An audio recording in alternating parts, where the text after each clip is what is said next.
Hello guys and welcome to another video. Welcome to the football factory.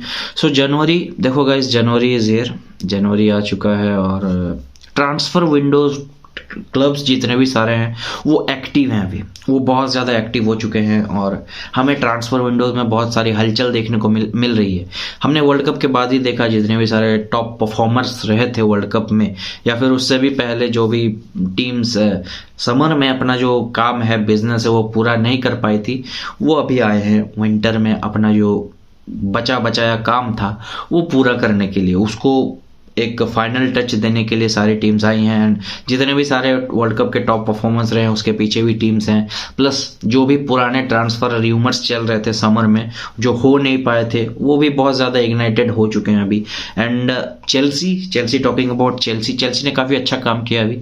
उन्होंने एनकुंकू को sign कर लिया, उन्होंने बेनियो बादियाशील को साइन कर लिया and they are going for Luis Diaz as well. और लुइस डियाज के केस में उनके पास कोई राइवल नहीं है फिलहाल तो, क्योंकि लिवरपूल 120 मिलियन फेंकना नहीं चाहती जो कि बेनफिका ने डिमांड कर रखा है। And there is only one team जो कि इस जो इतना हैफ्टी अमाउंट ऑफ फी है इसको देने के लिए तैयार हैं, वो है चेल्सी। न्यूकैसल के भी कुछ टाइम पे नाम आ रहे थे या फिर आप बोल सकते हो रियल मैड्रिड से भी लिंक्ड हो रहा था, बट रियल मैड्रिड का मेन फोकस जूड बेलिंगम है एंड बेलिंगम के भी इंटरेस्ट से ये साइंस आ रहे हैं कि रियल मैड्रिड को वो ज्वाइन कर सकते हैं। बट बात वो नहीं है, उसके बारे में अपन कभी और डिस्कस करेंगे। जूड बेलिंगम का जो सागा है या फिर एंजो फर्नांडिस का जो सागा है उसके बारे में अपन कभी और डिस्कस करेंगे। But the main thing is we are going to talk about Frenkie de Jong in this video. और भी बहुत सारे हैं जिनके बारे में बात करेंगे, बट हमारा मेन फोकस होने वाला फ्रैंकी डियोंग पे। तो देखो, फ्रैंकी डियोंग और मैनचेस्टर यूनाइटेड का एक जो स्टोरी था लास्ट समर, आप देखो किलियन एम्बापे रियल मैड्रिड का स्टोरी सबको पता है कि किस तरीके से वो एंड अप हुआ, बट फ्रैंकी डियोंग और मैनचेस्टर यूनाइटेड का जो स्टोरी है वो बिल्कुल अलग है। This is different on different level. और ऐसा हमें देखने को भी मिल रहा था कि हाँ फ्रैंकी डियोंग शायद ज्वाइन कर सकते हैं, बट फिर उन्होंने डिनाई किया था कि हाँ नहीं, I will not join Manchester United. But चीज़ें चेंज हुई और समय के साथ चीज़ें चेंज होती है।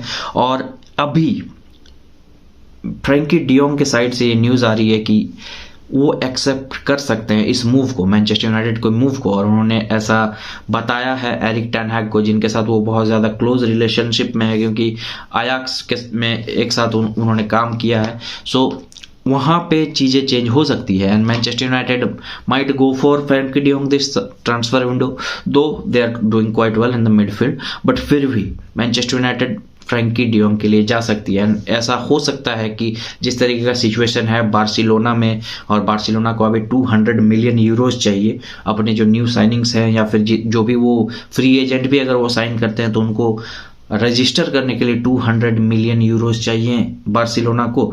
तो वहाँ कहीं ना कहीं ये विन ऑन विन सिचुएशन हो सकता है मैनचेस्टर यूनाइटेड के लिए, क्योंकि बार्सिलोना को प्लेयर सेल करने पड़ेंगे and one of the best player there is Frenkie de Jong, जिनके लिए उनको ज़्यादा पैसे मिल सकते हैं। एंड फ्रैंकी डियोंग के साथ जिस तरीके का ट्रीटमेंट हो रहा है फ्रॉम जावीज साइड, ये हो सकता है कि फ्रैंकी डियोंग मैनचेस्टर यूनाइटेड को ज्वाइन कर सकते हैं। बट देखो चीज़ें कहाँ तक है इसके बारे में तो अपन पूरे तरीके से अभी बोल नहीं सकते, या फिर पूरे तरीके से तुमको ये इन्फॉर्मेशन अपन नहीं दे सकते कि किस तरीके से चीज़ें चल रही है। बट हो सकती है, चांसेस हैं, अभी बहुत टाइम है क्योंकि ट्रांसफर विंडो अभी जस्ट स्टार्ट हुआ ही है।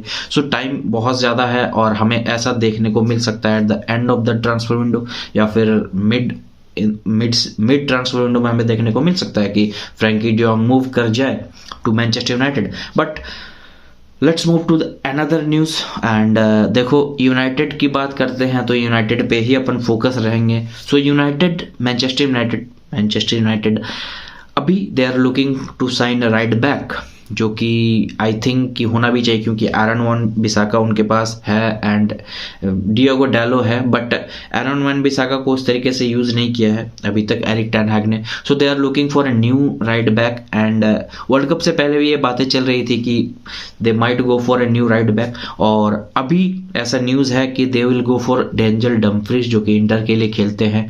बट यहाँ एक दिक्कत ये है कि Chelsea are also interested in Denzel Dumfries, तो फिर चेल्सी के पास पैसा भरा पड़ा है एंड आई थिंक कि अगर एक प्रॉपर अमाउंट डिमांड करे इंटर 50 मिलियन या फिर 40 मिलियन जो भी बोलो, तो मैनचेस्टर यूनाइटेड वो जो अमाउंट है उसको मैच नहीं कर पाएगी, क्योंकि जैसा कि आपको पता है कि club is on sale now, Manchester United sale पे है। तो फिर उस टाइम पे इतना ज़्यादा ओनर जो हैं, ग्लेजर्स हैं, वो इस टाइम पे उतना ज़्यादा इन्वेस्ट नहीं करना चाहेंगे। अगर आप बात करो कि they are going for Frenkie de Jong या फिर दो तीन प्लेयर्स और उनके साथ लिंक्ड है, मार्कस थुरम, तो इस सॉर्ट ऑफ टाइम पे वो लोग इतना ज़्यादा इन्वेस्ट करना नहीं चाहेंगे, क्योंकि क्लब एक ऐसे स्टेट पे है जहाँ पे वो लोग सेल करना चाहते हैं क्लब को। सो आई डोंट थिंक कि अगर चेल्सी यहाँ पे आ जाती इक्वेशन में, अगर चेल्सी ज़्यादा पैसा फेंकेंगे तो वे चांसेस नहीं बन पाएंगे मैनचेस्टर यूनाइटेड के लिए। सो आई थिंक कि ये जो ट्रांसफ़र है ये थोड़ा सा मुझे लग रहा है कि आप 30-70 का सिचुएशन है। बट हाँ, अगर चेल्सी पीछे हट जाती है तो Manchester United definitely go for Denzel Dumfries, and हमें ये देखने को मिल सकता है कि डेंजल डमफ्रीज मैनचेस्टर यूनाइटेड के लिए खेल सकते हैं। Now let's move to the other section and this is from the Premier League itself, but हम बात करते हैं आर्सेनल के बारे में। तो आर्सेनल देखो, आर्सेनल जो टीम है, जिस तरीके का गेम उनका अभी चल रहा है, they are looking to add some of the fire power to their squad, and one of them is Mykhailo Mudryk, जिसको आप मिखालो मुद्रिक। सो ये मुद्रिक जो बंदा है, इसको यूक्रेनियन नेमार का एक दर्जा दिया गया है from pandits across the world, या फिर जो भी बोल सकते हो, जो भी जितने सारे पंडित था उन्होंने मिखालो मुद्रिक को ये यूक्रेनियन नेमार का दर्जा दिया है।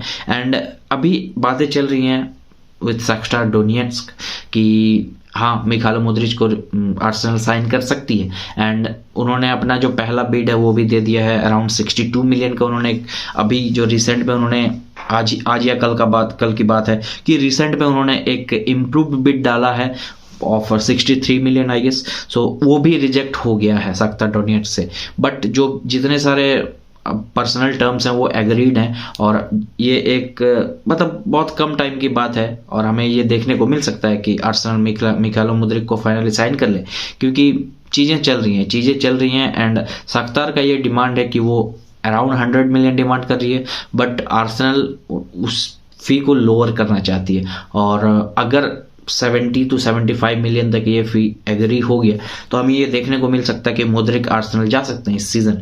एंड क्या लगता है कि अगर मुद्रिक इस सीज़न आर्सेनल जाएंगे तो क्या उनके जो चांसेस हैं प्रीमियर लीग जीतने के वो कितना ज़्यादा बढ़ सकता है, ये ज़रूर कमेंट सेक्शन में बताना।